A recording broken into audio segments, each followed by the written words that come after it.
کمال کی پرسنالٹی ہیں کہ جب بھی ان کا نام لیتے ہیں دل میں ایک تسکین سی، جس کو کہتے ہیں نا بندہ فخر سا محسوس کرنے لگتا ہے، اپنے حوصلے بلند ہوتے نظر آ جاتے ہیں۔ اللہ اکبر، یہ کون ہستی ہے بتاتا ہوں میں ان کے بارے میں، مگر آؤ میں آپ کو پہلے مدینہ منورہ کی سردیوں کی رات کی ایک داستان سناتا ہوں، کچھ عرصہ پرانی، کچھ صدیوں پہلے چلتے ہیں۔ مدینے میں سرد رات ہے، اللہ مجھے اور آپ کو بار بار مکے مدینے کی حاضری عطا فرمائے۔ جنہوں نے مکے مدینے کی گرمیاں دیکھی ہیں نا، ان کو پتہ ہے وہاں گرمی بھی بڑی شوق سے حاضری دیتی ہے، مگر جب سردی آتی ہے نا تو سردی بھی جھوم جھوم کر خوب حاضری دیتی ہے۔ جو ریگستانی علاقے ہوتے ہیں نا، پہاڑی علاقے ہوتے ہیں، یہاں سردی بھی کمال کی ہوتی ہے اور گرمی بھی کمال کی۔ اب وہ سردیوں کی راتیں تھیں تو مدینے کی گلیوں میں ایک آقا اور ایک غلام، غلام کا نام ہے اسلم، اور یہ غلام اور آقا جو ہے سخت سردی کی رات میں کہیں چلتے ہوئے جا رہے ہیں۔ پورے مدینے میں خاموشی ہے، لوگ گھروں میں سوئے ہوئے ہیں، اندھیری رات ہے۔ چلتے چلتے دیکھا کہ ایک خیمہ ہے، اس میں آگ جل رہی ہے۔ دونوں چلتے ہوئے خیمے کے جب قریب پہنچے تو پتہ چلا کہ خیمہ نہیں تھا، بلکہ ٹوٹا پھوٹا کچا سا ایک گھر تھا۔ کوئی قافلہ نہیں بلکہ خاتون تھی، اپنے ننھے منھے بچوں کے ساتھ مقیم تھی، چولہے پر ہنڈیاں چڑھائی ہوئی تھی جیسے کھانا پکا رہی ہو، اور بچے مسلسل رو رہے تھے، بھوک کی وجہ سے بچے مسلسل رو رہے تھے۔ آقا نے سلام کیا، خاتون نے بغیر توجہ کے ساتھ جب سلام کا جواب بھی دے دیا۔ آقا نے کہا میں گھر میں آ سکتا ہوں؟ خاتون نے کہا کسی خیر کا ارادہ ہے تو آ جاؤ، ورنہ تو کوئی ضرورت نہیں ہے۔ بڑی دکھی تھی خاتون، سیدھے منہ جواب بھی نہیں دے رہی تھی۔ تو اس نے کہا کہ بی بی تم کون ہو اور بچے کیوں رو رہے ہیں؟ خاتون نے کہا کہ میں مدینہ منورہ کی رہائشی ہوں، ان بچوں کو شدید بھوک لگی ہے اور اسی وجہ سے یہ رو رہے ہیں۔ آقا نے کہا تم نے ہنڈیا میں کیا پکانے کے لیے رکھا ہے؟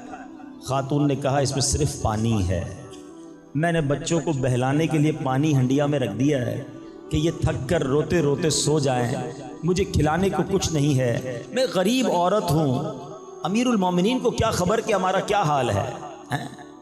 وہ خاتون کہتی ہے کہ ہمارے اس حال کی امیر المومنین کو کیا خبر، حالانکہ ان کا حق ہے کہ وہ ہماری خبر رکھیں۔ یقیناً قیامت کے دن اللہ کریم امیر المومنین اور ہمارے درمیان فیصلہ فرمائے گا، اور یقیناً آخرت کی پکڑ بہت سخت ہے۔ آقا نے اس دکھیاری عورت کی بات سنی تو آبدیدہ ہو گیا اور نرم لہجے میں کہا کہ اے بی بی، اللہ تمہاری مصیبتیں اور پریشانیاں دور کرے، مگر امیر المومنین کو کیا معلوم کہ تم اس حال میں ہو؟ وہ عورت کہتی وہ ہمارا حاکم ہے، ہم سے غافل ہے، اسے معلوم ہونا چاہیے ہم کس حال میں ہیں۔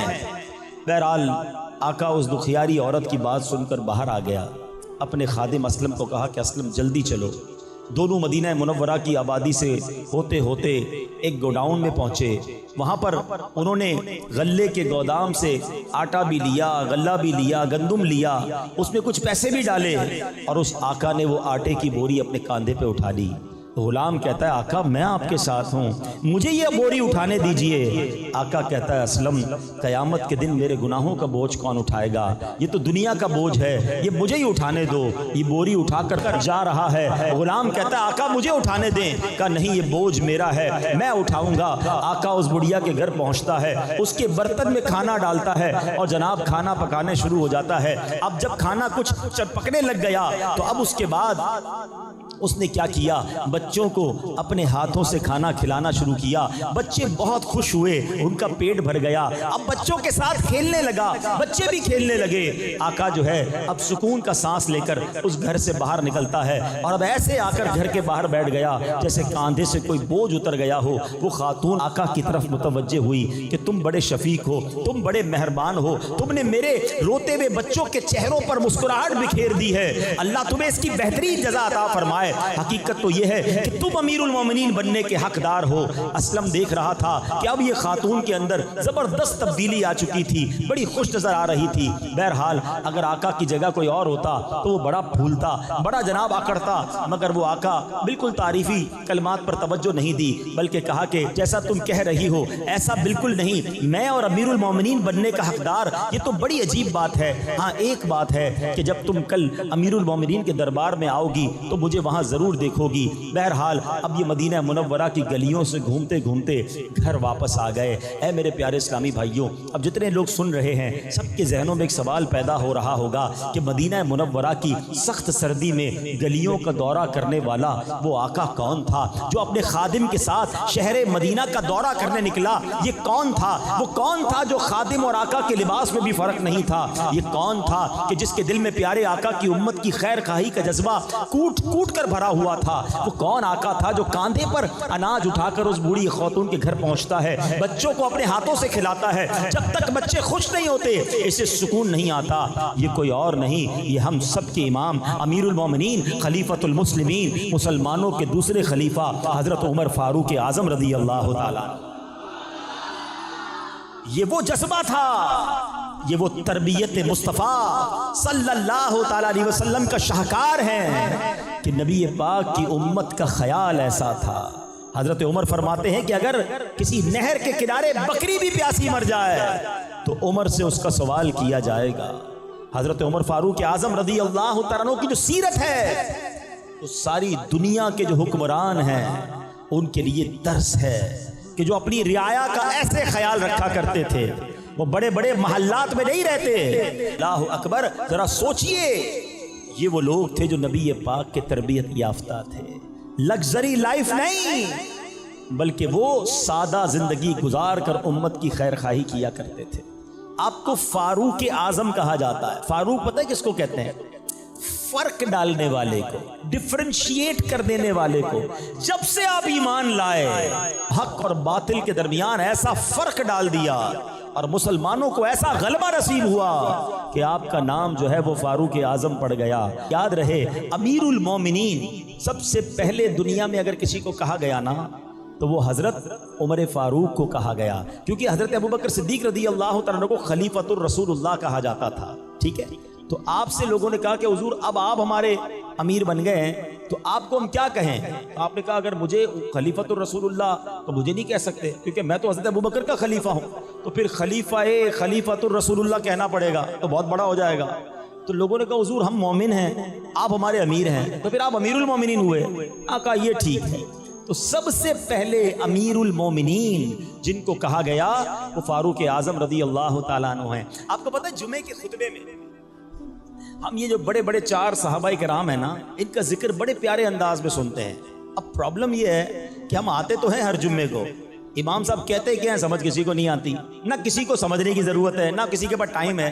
بندہ کہے یار پورا خطبہ یاد ہو گیا بچپن سے سنتے سنتے، کبھی مانا تو سمجھوں۔ اب سنو، حضرت عمر فاروق کے نام سے پہلے کیا خوبصورت القاب ہم سنتے ہیں، ذرا سنیے گا۔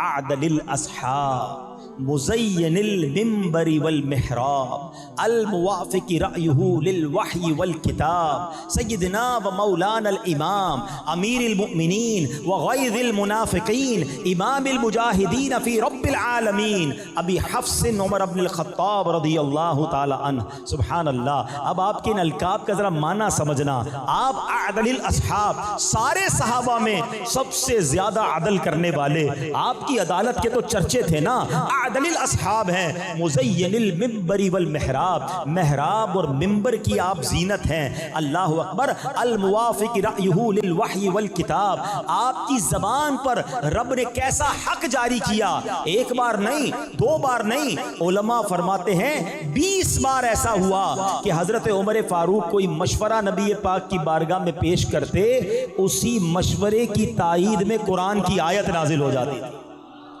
یعنی حضرت عمر کی رائے اور اس رائے پر قرآن کا نازل ہو جانا، تو صحابہ بھی کہا کرتے تھے عمر کی زبان پر حق جاری ہے، عمر جو کہتے ہیں قرآن نازل ہو جاتا ہے۔ اللہ اکبر۔ آگے سنو، امیر المؤمنین وغیظ المنافقین، منافقین پر بڑے غضب والے ہیں، مومنین کے امیر ہیں، اللہ کی راہ میں جہاد کرنے والوں کے امام ہیں۔ ابی حفص، آپ کی کنیت ابو حفص ہے، اور یہ بھی کمال کی کنیت ہے۔ ابو حفص، حفص کہتے ہیں شیر کے بچے کو، ابو حفص کہتے ہیں شیر کو، اور حضرت عمر وہ جرت والے، وہ طاقت والے اور ایسے غالب تھے کہ آپ کی کنیت بھی ابو حفص ہے۔ سبحان اللہ، اللہ اور اس کے رسول کے شیر، حضرت عمر کی تو کیا شان ہے، سبحان اللہ۔ یہ جو ذکر عمر کر رہے ہیں نا، یہ کتنی بڑی نیکی ہے، آؤ سنو اور ایمان تازہ کر لو۔ ہماری امی جان صدیقہ بنت صدیق حضرت عائشہ صدیقہ طیبہ طاہرہ رضی اللہ تعالی عنہا فرماتی ہیں زینوا مجالسکم بذکر عمرا، کہتی ہیں اپنی محافل کو حضرت عمر فاروق کے ذکر سے آراستہ کیا کرو۔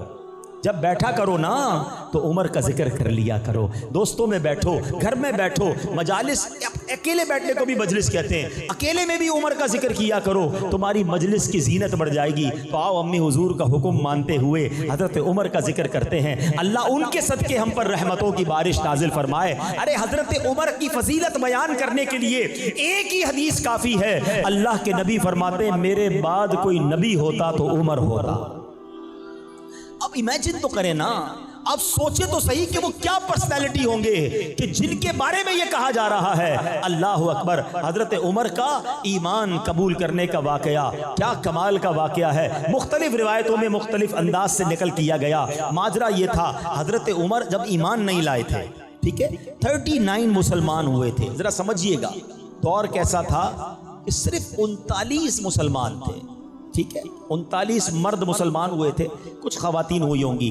ایک گھر تھا، اللہ پاک آپ کو اور مجھے بار بار مکے مدینے کی حاضری عطا فرمائے۔ صفا کی جو پہاڑی ہے نا، جہاں سے صفا مروہ سعی کرتے ہیں، صفا کی پہاڑی کے پاس ایک گھر تھا جس کو دار ارقم کہا جاتا ہے۔ اب تو وہ گھر وہاں نہیں ہے، مگر کبھی کبھی صفا مروہ سے گزرتے ہوئے ان یادوں کو تازہ کیا کرو کہ یہیں کسی جگہ پر وہ گھر ہوگا جہاں ہمارے آقا چند صحابہ کے ساتھ چھپ چھپ کر عبادتوں کا سلسلہ تھا۔ اسلام کی بات ہوتی تھی مگر چھپ کر ہوتی تھی۔ سوچو ہمارے صحابہ کی کیسی قربانی تھی۔ آج اس مسجد میں مائک لگا کر کھلے عام آپ اللہ رسول کی بات کر رہے ہیں۔ ایک دور ایسا بھی تھا کہ سجدہ کرتے تھے تو مار پڑتی تھی، نماز پڑھتے تھے تو مار پڑتی تھی، اللہ کا نام لیتے تھے تو مار پڑتی تھی، اتنا ستایا جاتا تھا۔ کعبہ سامنے تھا، کبھی سوچو صفا کی پہاڑی اور کعبے کے درمیان ڈسٹنس کتنا ہے، بہت تھوڑا سا، مگر صفا پہ بیٹھے ہیں، طواف نہیں کر سکتے، کعبے پر آ کر دیدار نہیں کر سکتے، کعبے کا طواف نہیں کر سکتے کیونکہ کفار مارتے تھے۔ اتنا خوف، اتنا ظلم تھا۔ 39 مسلمان ہیں اور حضرت عمر ابھی ایمان نہیں لائے۔ حضرت عمر نے تلوار لی اور تلوار لے کر کہیں جا رہے ہیں۔ ایک صحابی نے راستے میں روکا، عمر کہاں کا ارادہ ہے؟ کہتے مسلمانوں کے نبی کو معاذ اللہ شہید کرنا ہے، اللہ کے رسول کو شہید کرنے کا ارادہ ہے۔ کہا اے عمر کیا کر رہے ہو؟ تم بنو زہرا اور بنو قریش کو کیسے سنبھالو گے؟ یہ قبیلے تمہارے خلاف ہو جائیں گے۔ بڑے جلال والے تھے، بڑا انداز تھا حضرت عمر کا۔ کہا لگتا ہے تم بھی مسلمان ہو گئے ہو، مجھے ڈرا رہے ہو، مجھے روک رہے ہو، تم بھی ایمان لے آئے ہو لگتا ہے۔ انہوں نے کہا ہاں میں بھی ایمان لے آیا ہوں، مگر میں تمہیں اس سے بڑھ کر بات بتاؤں، غصہ بعد میں ہونا، اپنے گھر جاؤ، تمہاری بہن اور تمہارے بہنوئی بھی ایمان لے آئے۔ حضرت عمر کو یقین نہیں آیا۔ آپ کے بہنوئی تھے سعید بن زید رضی اللہ تعالیٰ عنہ، ٹھیک ہے، اور جیسے ہی گھر میں گئے تو گھر کے باہر سے کچھ پڑھنے کی آواز آئی۔ بہن اور بہنوئی قرآن پڑھ رہے تھے، حضرت خباب رضی اللہ تعالیٰ عنہ ان دونوں کو قرآن پڑھا رہے تھے، چھپ چھپ کے سارا معاملہ ہو رہا تھا۔ جیسے حضرت عمر کے آنے کی اطلاع ملی تو حضرت خباب پیچھے چھپ گئے اور اندر گئے۔ جاتی حضرت عمر نے کہا بتاؤ تم لوگ کیا پڑھ رہے تھے؟ جب غصہ کیا آپ نے تو انہوں نے کہا کہ ہم قرآن پڑھ رہے تھے۔ تم ایمان لے آئے ہو؟ کہا ہم ایمان لے آئے۔ حضرت عمر نے اپنے بہنوئی پر حملہ کر دیا، لہو لہان کر دیا۔ بہن نے کہا کہ تم اسے کیوں مارتے ہو؟ میں بھی ایمان لے آئی ہوں اور اللہ ایک ہے، میں کہتی ہوں اشہد ان لا الہ الا اللہ واشہد ان محمد رسول اللہ۔ حضرت عمر نے بہن کو بھی مارا، مگر جب دیکھا کہ یہ لوگ کمال کا ایمان ہے کہ میرے غصے کے باوجود یہ چینج نہیں ہو رہے، جب غصہ ٹھنڈا ہوا تھا بتاؤ تو تم پڑھ کیا رہے تھے؟ بہن بھی کیسی بہن ہے، کیا کہ تم اللہ کے کلام کو ایسے نہیں پڑھ سکتے، پہلے تمہیں غسل کرنا ہوگا یا وضو کرنا ہوگا۔ میرے رب کے کلام کو پاک لوگ ہاتھ لگا سکتے ہیں۔ آئے ہائے کیسا ایمان تھا، اتنے جلال والے، اتنے جناب، ہاتھ میں تلوار لیے بھائی آیا ہے اور بہن کی ہمت دیکھو کہ وہ اللہ کا نام لے رہی ہے۔ بھائی کو کہتی پہلے وضو کر کے آؤ پھر قرآن کو ہاتھ لگانا ہے۔ حضرت عمر وضو کر کے آئے، اب تلاوت قرآن ہوتی ہے، آئے ہائے قرآن کا ایک ایک لفظ نور بن کر حضرت عمر کے دل میں داخل ہو رہا ہے۔ اب کیا ہوا؟ کہا مجھے اب نبی پاک کے پاس جانا ہے۔ بہن خوش ہوئی، بہنوئی خوش ہوئے، آپ کو لے کر آئے نبی پاک کے پاس۔ اچھا سب جانتے تھے کہ حضرت عمر جو ہیں وہ تو کفار کی فوج کے بڑے خطرناک جرنیل ہیں، تو حضرت عمر آئے۔ صحابہ نے کہا حضرت عمر آئے، اس وقت تو مسلمان نہیں ہوئے تھے، اندر جتنے صحابہ تھے سب گھبرا گئے کہ عمر آئے حملہ کرنے۔ حضرت حمزہ شیر خدا، ہاں حضرت حمزہ کی کیا شان ہے، نبی پاک کے مبارک چچا، وہ ایمان لے آئے تھے۔ انہوں نے کہا عمر کو آنے دو، اچھے ارادے سے آیا تو ٹھیک ہے، ورنہ عمر ہی کی تلوار ہوگی، اسی کا سر ہوگا۔ آپ بھی شیر خدا تھے۔ اب ذرا تصور کرو نا، ایک گھر ہے، اس پہ 39 کے قریب صحابہ ہیں، دروازے پر عمر کھڑے ہیں، نبی پاک نے آپ کا گریبان کے قریب پکڑ لیا، کیا عمر کب تک لڑتے رہو گے، کب ایمان لاؤ گے؟ کیا جب تک رب تمہاری مذمت میں قرآن کی آیت نازل نہیں کرے گا جب تک لڑو گے مجھ سے؟ روایت کا خلاصہ ہے۔ حضرت عمر نے جب یہ سنا، پھر نبی پاک نے دعا کی، اے اللہ یہ عمر ہے، اس کو ایمان کی دولت عطا کر دے۔ زبان مصطفیٰ سے دعا نکلنی ہے، اللہ اکبر۔ حضرت عمر نے کہا میں گواہی دیتا ہوں اللہ کے سوا کوئی عبادت کے لائق نہیں، اشہد ان لا الہ الا اللہ واشہد ان محمدا عبدہ ورسولہ، اللہ اکبر۔ جب حضرت عمر ایمان لائے، مسلمانوں کو اتنی خوشی ہوئی، سب نے مل کر نعرہ تکبیر لگایا۔ اس نعرے کی یاد میں ہم بھی نعرہ لگاتے، نعرہ تکبیر، نعرہ تکبیر، نعرہ رسالت۔ ہر صحابی نبی، ہر صحابی نبی، آئے ہائے ہائے کیا منظر تھا۔ جب پڑھو نا اس واقعے کو کہ حضرت عمر کے ایمان لانے کے بعد جو مسلمانوں کا حوصلہ بڑھا، آپ کو متمم الاربعین کہا جاتا ہے، آپ 40ویں ہیں، 40 کا عدد پورا کرنے والے حضرت عمر ہیں۔ اور سنو اس کے بعد کیا ہوا، حضرت خباب پتہ ہے کیا کہتے ہیں، تھوڑے دن پہلے ہی نبی پاک نے دعا کی تھی، اے اللہ ایک دے دے اور اس سے اسلام کو عزت مل جائے۔ ذرا سوچو حضرت عمر وہ ہیں کہ جن کے سبب اسلام کو عزت ملی ہے۔ میں اور آپ ایمان لائے، ہمیں عزت اسلام کی وجہ سے ملی ہے، مگر حضرت عمر وہ ہیں کہ جب سے آپ ایمان لائے، آپ کے ایمان لانے کے بعد اسلام کی عزت میں اضافہ ہوا ہے۔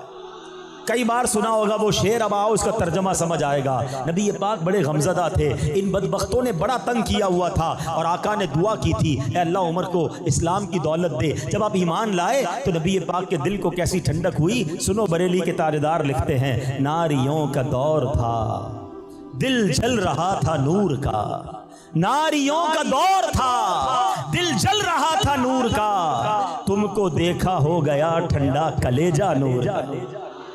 آقا بہت خوش ہوئے۔ اب سنو، کہتے ہیں کچھ لوگ گیم چینجر ہوتے ہیں، کچھ لوگ اثر ڈالنے والے ہوتے ہیں۔ اللہ کریم نے کچھ لوگوں کو بڑا مقام دیا ہوتا ہے، یہ آپ کے گوٹھ میں سردار ہوتے ہیں، آپ کے یہاں چودھری ہوتے ہیں یا بڑے لوگ ہوتے ہیں، میں ان سے بھی بات کرتا ہوں کہ دیکھو تم اگر دین کی طرف آ گئے نا، اگر آپ نے دین کا کام کرنا شروع کر دیا، آپ کے پیچھے پوری قوم ہوتی ہے۔ اللہ نے آپ کو مقام دیا ہے، جس کو دنیا میں اللہ نے کوئی مقام دیا ہے وہ دین کا کام کرے، وہ اللہ کے رسول کے دین کو پھیلانے والا کام کرے، اللہ اس کے کام میں برکت ڈال دیتا ہے۔ حضرت عمر ایمان لا کے نبی پاک سے پتہ ہے کیا کہتے ہیں؟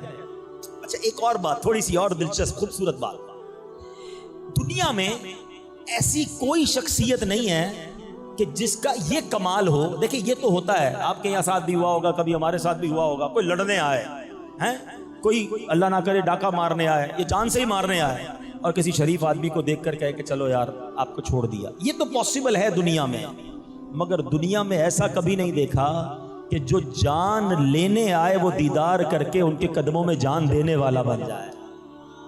پہلے کہیں چھوڑوں گا نہیں، اور اب کہے آپ کا دامن نہیں چھوڑوں گا۔ حضرت عمر کہتے ہیں حضور کیا ہم حق پر نہیں، کیا ہم حق پر نہیں؟ ہم چھپ کر نماز کیوں پڑھتے ہیں، ہم چھپ کر اذان کیوں دیتے ہیں؟ چلیے کعبے پر، کون ہے جو ہمیں روک کے بتائے؟ ابھی تو ایمان لائے، ادھر سینکڑوں ہیں، ادھر 40 ہی ہوئے ہیں، مگر جرت دیکھو، بہادری دیکھو، اللہ اکبر۔ میں تو کبھی کبھی تصور کرتا ہوں جب کتابوں میں پڑھا کہ اب دار ارقم سے 2 صفیں باہر نکلی اور کتابوں میں لکھا ایک صف کو لیڈ کر رہے ہیں، ایک صف کے امام ہیں حضرت عمر، ہاتھ میں تلوار ہے، دوسری صف ہے اس کو لیڈ کر رہے ہیں شیر خدا حضرت حمزہ رضی اللہ تعالیٰ عنہ۔ اب یہ دونوں صفوں میں مسلمان کعبے کی طرف جا رہے ہیں، اللہ اکبر۔ یہ ہیں حضرت عمر جن کی شان یہ ہے کہ جب سے ایمان لائے مسلمانوں کی عزت میں اضافہ ہی ہوتا چلا گیا۔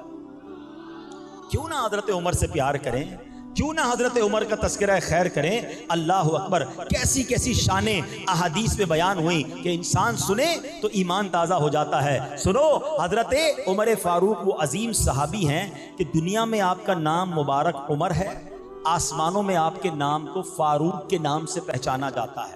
آسمانی کتاب تورات شریف میں آپ کا نام منطق الحق یعنی حق بات کہنے والے ہے.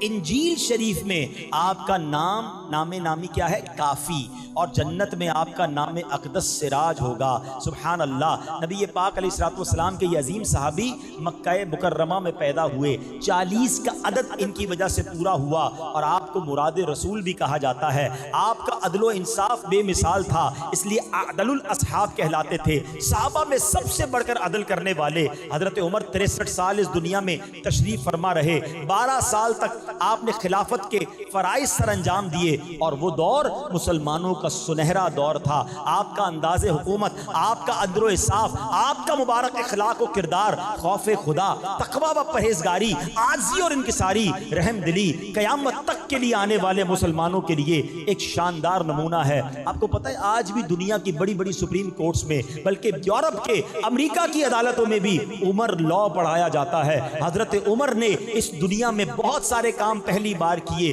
آپ نے گورنر کی پوچھ پرچھ کا نظام آپ نے کیا، قاضی کا نظام، عدالتوں کا نظام آپ نے سب سے پہلے بنایا. اور بھی بہت سارے کام ایسے تھے جو آپ کے دور خلافت میں آگے بڑھے. سبحان اللہ. حضرت عمر فاروق رضی اللہ عنہ کے بارے میں سنیے. ایک بار نبی پاک علیہ الصلوۃ والسلام کی بارگاہ میں جبریل امین حاضر ہوئے اور جبریل امین کو نبی پاک نے کہا کہ اے جبرائیل، عمر کے فضائل اور اللہ پاک کے یہاں ان کا مقام و مرتبہ کیا ہے، ذرا بیان کیجیے. کون کہہ رہا ہے؟ نبی پاک کہہ رہے ہیں. اور کسے کہہ رہے ہیں؟ فرشتوں کے سردار جبریل امین سے. مگر حضرت جبریل کیا کہتے ہیں؟ لو جلست معک قدر ما لبث نوح فی قومہ.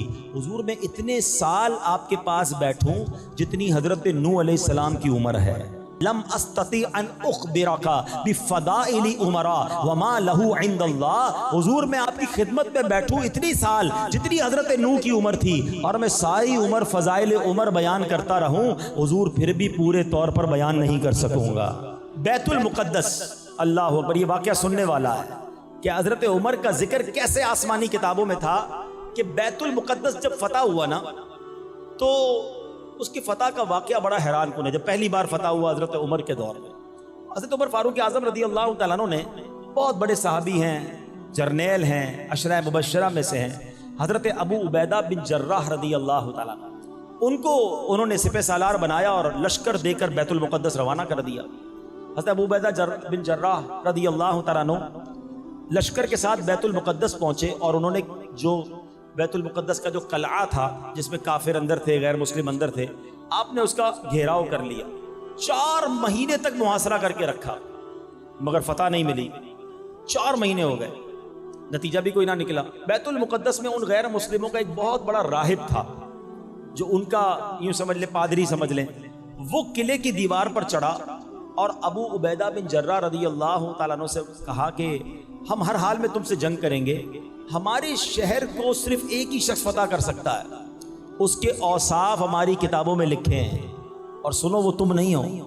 حضرت ابو عبیدہ بن جراح کو کہا تمہارے ہاتھ میں فتح نہیں ہے، ہاں ہماری کتاب میں ہمیں پتہ ہے ایک بندہ ایسا ہے کہ جب وہ آئے گا نا تو وہ فتح کر لے گا، ہمیں یہ قلعہ چھوڑنا پڑے گا.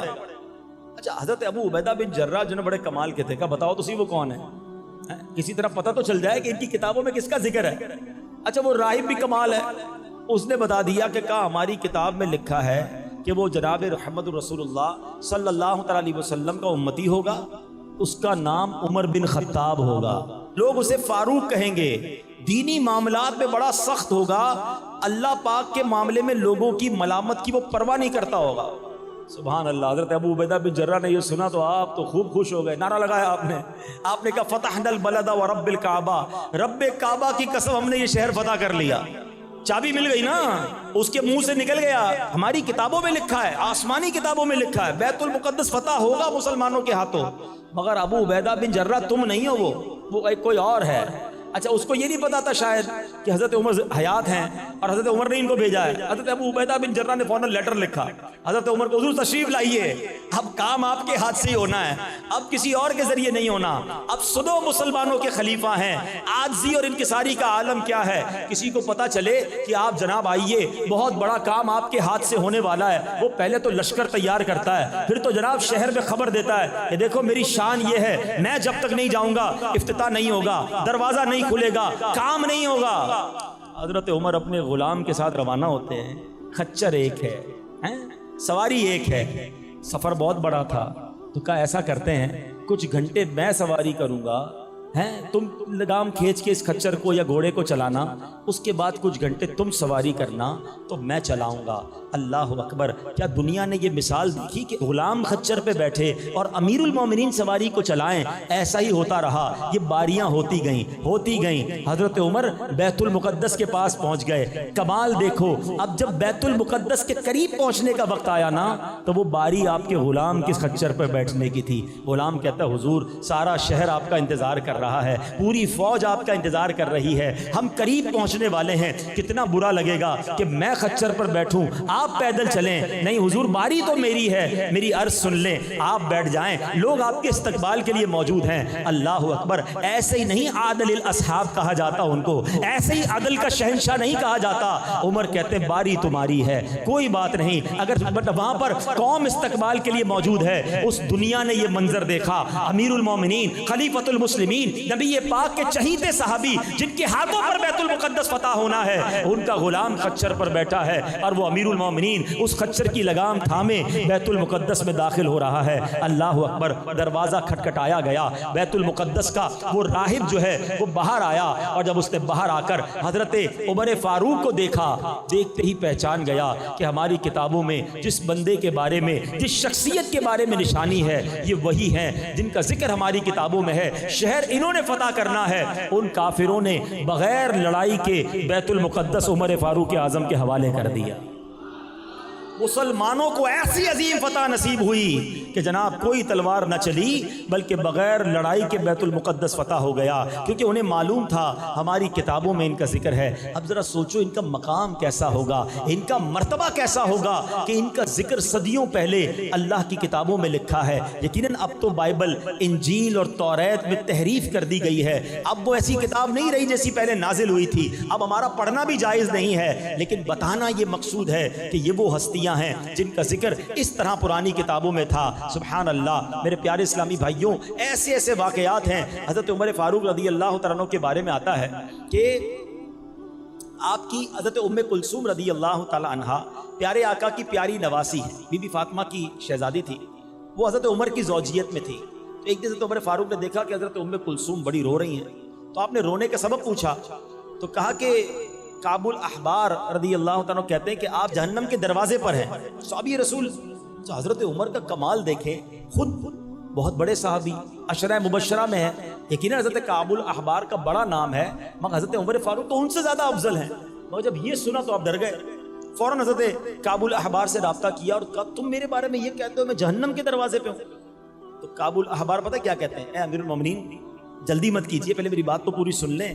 اللہ کی قسم ذوالحجہ کا مہینہ ختم ہوتے ہی آپ جنت میں تشریف لے جائیں گے. یہ کیسی بات کر رہے ہو, ابھی مجھے کہتے ہو میں جہنم کے دروازے پہ ہوں اور ذوالحجہ ختم ہوگا تو جنت میں چلے جاؤں گا, اپنی بات کی وضاحت کرو. اللہ اکبر. کعب الاحبار کہتے ہیں کہ حضور میں نے اس ذات کی قسم جس کے قبضہ قدرت میں میری جان ہے, ہم نے اللہ کی کتاب میں پڑھا ہے, کیونکہ یہ پہلے ایمان نہیں لائے تھے, انہوں نے پچھلی کتابیں پڑھی ہوئی تھی, کہ ہم نے پچھلی کتابوں میں پڑھا ہے کہ آپ جہنم کے دروازے پر کھڑے ہیں, جب تک آپ حیات ہیں لوگوں کو جہنم میں جانے سے روک رہے ہیں, جب آپ دنیا سے تشریف لے جائیں گے تو لوگ قیامت تک جہنم میں گرتے رہیں گے. یعنی آپ جہنم کے دروازے پر کھڑے ہو کر مسلمانوں کو, ایمان والوں کو جہنم میں جانے سے روک رہے ہیں. یہ فضیلت تھی حضرت عمر فاروق کی. اور کعب الاحبار یہ بھی جانتے تھے کہ جیسی ذوالحجہ ختم ہوگا, محرم شروع ہوگا, حضرت عمر دنیا سے چلے جائیں گے. اللہ اکبر. یہ واقعات پچھلی کتابوں میں موجود اور حضرت عمر فاروق کو یہ مقام حاصل ہے. سبحان اللہ. میرے پیارے اسلامی بھائیوں, میں نے شروع میں ایک بات کہی تھی کہ حضرت عمر فاروق جو ہیں وہ اسلام کے لیے عزت ہیں۔ اب سنو، نبی پاک علیہ الصلوۃ والسلام فرماتے ہیں، حضرت عبداللہ ابن عباس سے روایت ہے، روز قیامت، سنیے گا قیامت کے دن کیا ہوگا، جب عمر فاروق اعظم اللہ کی بارگاہ میں حاضر ہوں گے نا، تو اس وقت اسلام عرض کرے گا، یا رب ھذا عمر اعزنی فی دار الدنیا فاعزہ فی عرصات القیامہ، اے رب عز و جل یہ عمر ہیں جنہوں نے دنیا میں میری عزت بلند کی، آج میدان قیامت میں تو انہیں عزت عطا فرما۔ اسلام کہے گا آپ کے بارے میں، اور اس کے ساتھ ہی حضرت عمر فاروق کو 2 جبے پہنائے جائیں گے، ان جبوں میں ایسی خوشبو ہوگی کہ ان میں سے ایک بھی دنیا میں کھول دیا جائے تو ساری دنیا اس کی مہک سے معطر ہو جائے۔ حضرت عمر فاروق کو نورانی اونٹنی پر بٹھایا جائے گا، آپ کے آگے 70,000 جھنڈے لہرا رہے ہوں گے، اس وقت میدان محشر میں ایک آواز گونجے گی، یا اہل الموقف ھذا عمر فاعرفوا، اے اہل محشر یہ عمر ہیں، انہیں پہچان لو۔ سبحان اللہ، سبحان اللہ۔ اے میرے پیارے اسلامی بھائیوں، اب حضرت عمر کا یہ ذکر خیر ہوا، آپ کا مرتبہ بیان ہوا، آپ کی عاجزی بیان ہوئی، جس کو نبی پاک نے اپنی زبان سے جنت کی بشارت دی ہو، مگر اس کے باوجود آپ کی عبادت کا حال کیا تھا کہ ساری رات عبادتیں ہوتی، گریہ بازاری ہوتی، اتنے بڑے صحابی ہو کر بھی اللہ کے خوف سے لرزتے تھے، آنسو بہاتے تھے۔ آپ کے بارے میں آتا اتنا روتے تھے، اتنا روتے تھے کہ آپ کے چہروں پر سیاہ لکیریں پڑ گئی تھی، خوف خدا میں اتنی نیکیاں ہیں، اور رات روتے گزر رہی ہے، ہمارے گناہ کم نہیں ہوتے مگر پھر بھی رونا نہیں آتا، پھر بھی خدا کا خوف نہیں ہے، پھر بھی مرنے کا ڈر نہیں ہے۔ اے میرے پیارے اسلامی بھائیوں، یہ صحابہ کرام کی زندگی ہمیں سکھا رہی ہے کہ جنہوں نے بڑے مرتبے ہو کر بھی عاجزی کے ساتھ زندگی گزاری، بڑے مرتبے ہو کر بھی خوف خدا پہ زندگی گزاری۔ آج ہم میں سے کسی کو تھوڑا پیسہ مل جائے، تھوڑا نام مل جائے، تھوڑی شہرت مل جائے، علاقے کا کوئی بڑا بن جاؤں، ٹوری چینج ہو جاتی ہے، انداز ہی بدل جاتا ہے، غریبوں سے تو کوئی ہاتھ ہی نہیں ملاتا ہے۔ نہ کرو ایسا، تکبر قریب نہ آنے دینا، اللہ تعالیٰ کو متکبر پسند نہیں ہے۔ عاجزی انکساری اختیار کرو۔ جتنے بھی صحابہ کو آپ پڑھیں گے نا، جتنے بھی ولیوں کو پڑھیں گے، زمانے میں ان کا نام ہوگا مگر وہ عاجزی اور انکساری والے ہوں گے۔ اور آج تھوڑی سی عزت مل جائے تو بندے کا اسٹائل ہی چینج ہو جاتا ہے۔ نہ کریں ایسا، جو دوسرے کو حقیر جانتا ہے اس کی ساری عبادتیں برباد ہو جاتی ہیں۔ وہ حدیث آپ نے سنی ہوگی نا کہ جس کے دل میں رائی کے دانے کے برابر بھی تکبر ہوگا وہ جنت میں داخل نہیں ہوگا۔ رائی کا دانہ کتنا ہوتا ہے پتہ ہے؟ بالکل نقطے جتنا۔ مثال کے طور پہ سمجھایا گیا، جس کا پورا دل ہی تکبر سے بھرا ہوا ہو اس کا کیا حال ہوگا؟ آپ کو پتہ ہے شیطان کیوں برباد ہوا؟ ایک بار ہی تکبر کیا تھا اس نے، فرشتوں کا استاد تھا، بہت بڑا مقام تھا اس کا، مگر کیا ہوا؟ اس نے کیا کیا؟ اس نے اللہ کی بارگاہ میں کیا کہا تھا؟ انا خیر من، اے اللہ میں آدم سے بہتر ہوں، خلقتنی من نار وخلقتہ من طین، تو نے مجھے آگ سے بنایا، آدم کو مٹی سے بنایا، میں اس سے بہتر ہوں۔ شیطان نے ایک بار کہا میں اس سے بہتر ہوں، ساری عبادتیں برباد۔ جو روز کہتا ہے میں اس سے بہتر ہوں، یہ تو غریب ہے میں امیر ہوں، یہ جاہل ہے میں پڑھا لکھا ہوں، یہ چھوٹے خاندان سے میں بڑے خاندان سے ہوں، معاذ اللہ، اس کی زبان یہ ہے میں تو یہ ہوں، یہ تو روز لوگ کہہ رہے ہیں، یا تو زبان سے کہہ رہے ہیں یا اپنے انداز سے کہہ رہے ہیں۔ اس نے ایک بار کہا مارا گیا۔ جو روز کہتا ہے اس کا کیا حال ہوگا؟ کبھی مت سمجھنا میں کسی سے بھی بہتر نہیں ہوں، میں گناہ گار ہوں، میں تو سب سے بیکار ہوں، اللہ اچھے مسلمانوں کے صدقے مجھے اچھا بنا دے۔ کبھی یہ تکبر قریب مت آنے دینا۔ اور دوسری بات، اتنے سارے نیک اعمال ہوتے ہوئے خوف خدا ہے۔ اللہ مجھے اور آپ کو بھی خوف خدا نصیب فرمائے۔ ادھر 5 وقت کوئی نماز پڑھ لے، ایک آدھا حج کر لے، اس کو لگتا ہے جنت کا ٹکٹ مل گیا مجھے۔ نہیں جناب، یہ تہجد گزار تھے، یہ ساری رات تلاوت کرنے والے تھے، اور نبی پاک نے جنت کی بشارت دی، جن کا ذکر پچھلی کتابوں میں، قرآن میں جن کے فضائل، تو پھر بھی روتے تھے، پھر بھی معافی مانگتے تھے اللہ سے۔ اور ہم ہیں کہ گناہوں کے انبار ہیں پھر بھی شرمندہ نہیں ہوتے۔ اللہ حضرت عمر کے صدقے ہمیں صحیح معنوں میں اپنا خوف نصیب فرمائے، ہمیں 5 وقت کا نمازی بنائے، ہمیں سجدوں کی لذت عطا فرمائے، قرآن کے نور سے ہمارے دلوں کو منور فرمائے۔ مجھے ایک بات تو بتاؤ، یہ صحابہ اہل بیت ہمیں درس کیا دے رہے ہیں؟ حضرت عمر کی شہادت بتا رہی ہے کہ زخموں سے چور ہیں مگر نماز پڑھ رہے ہیں، اور 10 محرم کی شہادت بھی بتا رہی ہے کہ امام حسین بھی زخموں سے چور ہیں مگر کربلا کے میدان میں سجدہ کر رہے ہیں کہ دیکھو نماز کسی صورت میں معاف نہیں ہے. مگر یہ صحابہ سے محبت کرنے والا، اہل بیت کی محبت کرنے والا، امام حسین کی نیاز پکانے اور کھانے والے کی نماز کیسے قضا ہو رہی ہے؟ ارے ہماری مسجدوں پہ پنکھے لگے، کارپیٹ بچھے، ہمیں لوگ بلا رہے ہیں، یہاں تلواریں نہیں ہیں، یہاں مار کوئی نہیں رہا، ہم پھر بھی نماز نہیں پڑھ رہے. ادھر تلواریں ہیں، لہو لہان ہیں، دشمن سامنے ہیں، سجدے ادھر بھی ہو رہے ہیں. کتنا فرق ہے ہم میں اور ان میں. یہ کیسی محبت ہے مجھے بتاؤ نا. محبت صحابہ، محبت اہل بیت، محبت رسول اللہ صلی اللہ علیہ وسلم. ایک نعرہ بچپن سے سارے لگاتے ہو کہ غلامی رسول میں، لگاؤ نا، غلامی رسول میں نہ ہو جو عشق مصطفیٰ. کیا کمال کا نعرہ ہے، نعرہ واقعی بہت اچھا ہے. مگر مجھے یہ بات سمجھ نہیں آتی کہ غلامی رسول میں موت بھی قبول ہے، اس کو نماز قبول کیوں نہیں ہے؟ جان تو بہت مشکل چیز ہے، نماز تو پڑھ لو پہلے. آپ کو پتہ ہے نبی پاک علیہ السلام کو سب سے زیادہ کیا پسند ہے؟ آقا فرماتے جعلت قرۃ عینی فی الصلاۃ. آقا کی آنکھوں کی ٹھنڈک نماز میں ہے. اور عاشق رسول کی فجر قضا ہو رہی ہے. لوگ کہتے ہیں یار بس وہ 4 نمازیں تو ہو جاتی ہیں، فجر میں آنکھ نہیں کھلتی ہے. کبھی ایسا ہوا کہ فجر میں آپ کی فلائٹ ہو اور آنکھ نہ کھلی ہو، ٹرین ہو اور آنکھ نہ کھلی ہو، کوئی ضروری امپورٹنٹ میٹنگ ہو، آپ کو آفس سے کہہ دیا ہو صبح 7 بجے آ جانا بھائی بہت ضروری میٹنگ ہے، بندہ 6 بجے الارم بھی رکھے گا، 2 دوستوں کو بھی کہے گا، جس دن فلائٹ ہو اس دن تو رات کو نیند ہی نہیں آتی خوشی میں، بندہ جا رہا ہے کہیں. اس کا مطلب پتہ ہے کیا ہوا؟ فلائٹ کی، ٹرین کی، بس کی، نوکری کی، میٹنگ کی اہمیت ہے، تمہارے نزدیک نماز کی اہمیت نہیں ہے، ورنہ تمہاری نماز بھی قضا نہ ہوتی. کیسے ہو سکتا ہے کہ مسلمان کی نماز قضا ہو جائے؟ ہماری ڈکشنری میں نہیں ہونا چاہیے، پاسبل ہی نہیں ہے میری نماز قضا ہو جائے. جس دن یہ ذہن بنا لو گے نا کہ میں نے ہر حال میں کسی بھی صورت نماز ادا کرنی ہے، پھر دیکھو زندگی کا کیسا مزہ آتا ہے. نیت کر لو. آج جس کی نیت بنتی ہے پکی سچی نیت کر کے ہاتھ اٹھائے کہ آج کے بعد ہماری کوئی نماز قضا نہیں ہوگی. ایسا نہیں، ایسا نعرہ لگاؤ کہ شیطان ادھر سے دور بھاگ جائے. آج کے بعد ہماری کوئی نماز قضا نہیں ہوگی، آج کے بعد حرام روزی کے قریب بھی نہیں جائیں گے، فلمیں ڈرامے نہیں دیکھیں گے، گانے باجے نہیں سنیں گے، اور اب صحابہ اور اہل بیت کی سچی غلامی کے ساتھ زندگی گزاریں گے.